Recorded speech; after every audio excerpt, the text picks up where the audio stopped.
যখনই আপনি কিছু লাভ করেন, এই সংসার আপনার পরীক্ষা নেয়। এটা জানার জন্য আপনার পরীক্ষা নেয় যে আপনি যা কিছুই লাভ করেছেন, আপনি কি আদৌ সেটার যোগ্য কিনা। ঠিক সেইভাবেই এই সুখ, দুঃখ এবং শক্তি আপনার পরীক্ষা নিয়ে থাকে।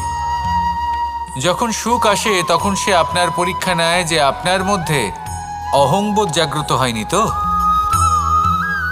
যদি অহংবোধ চলে আসে তাহলে সুখ সেখানেই সঙ্গ ত্যাগ করে।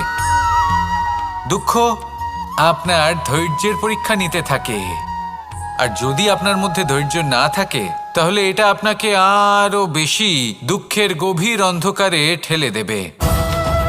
সেখানে শক্তি পরীক্ষা নেয় আপনার বিনম্রতার।